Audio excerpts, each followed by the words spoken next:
Hey there, if you're an occupational therapist, I don't care if you are a new grad or you're a therapist that has several years of experience under your belt, but you want to get into hand therapy and you're trying to land some interviews, well then listen up. I've got a tip. It is one of the most important tips that I can give you that is going to help you nail that interview. My name is Hoang with Hand Therapy Secrets, and I can tell you right now, I see this mistake all the time. So whether you're a brand new grad, getting out and you're like trying to line up those interviews and you're like, I need to get this job and I want to get into hand therapy, or you're an occupational therapist has been out for a couple years, but maybe you're in a different setting and you're looking for different opportunities in your career.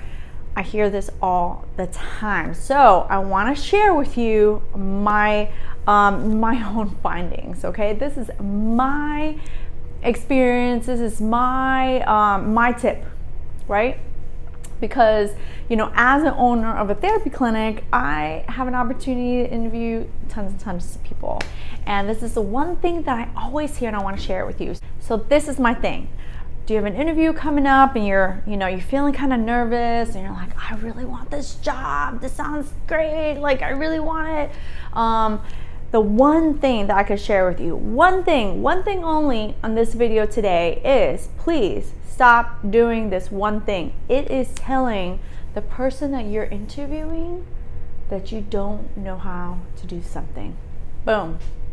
I swear I get people who come into my clinic all the time, and one of the first things that come out of their mouth, I don't know how to do this, I don't know how to do that, I'm a new grad. Stop telling people that you're a new grad.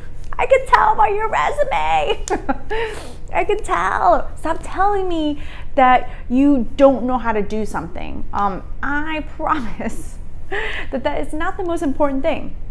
If you're a new grad and you want to get into a hand therapy position, people who are hiring love new grads because you're open-minded, hopefully, right? They have an opportunity to work with you and help develop your skills and that kind of stuff. Stop telling them that you're a new grad and that you don't know how to do stuff, right?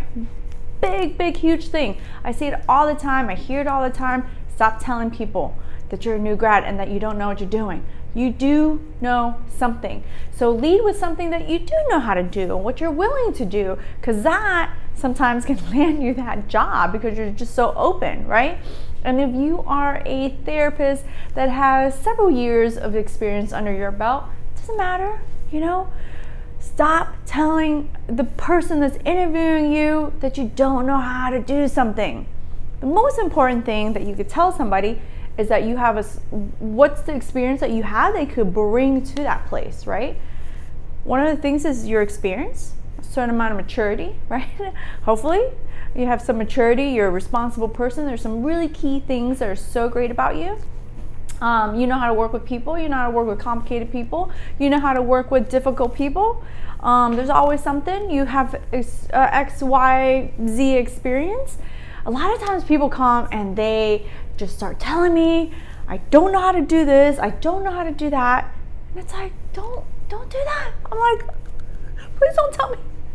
I'm gonna know, right? Well, I have this keen ability to kind of like know certain things even before you say it, but I don't know how I do it, but I want to know what you can bring to the table. I want to know what you're looking for. I mean, in terms of like, when you're looking for a job, you want it to match like for what you want and what the company has to offer. And if you guys are the right fit and all that good stuff, then you want to put your best foot forward, right? So I hear it all the time. I'm telling you guys, this is why I'm doing this interview, because I see it on different posts, and like starting off with, well, I'm not a certified hand therapist. I know you're not a certified hand therapist because you don't have the letters, I know you don't have experience because you haven't been working in X, Y, and Z.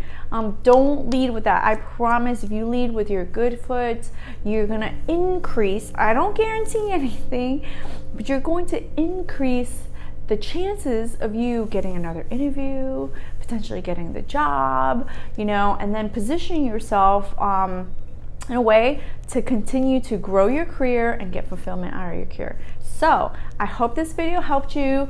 So that is my number one, that's the only tip I'm gonna give you in terms of doing interviews, is that one thing: lead with a good foot, lead with what you can do. Do not lead with what you cannot do, okay? My name is Hoang with Hand Therapy Secrets, and if you enjoyed this video, please hit subscribe so I can make more videos just like this for you and more. And if you want to leave a comment, I would love to hear what you have to say. Did this tip help you in your interview? Leave me a comment, all right? Until next time.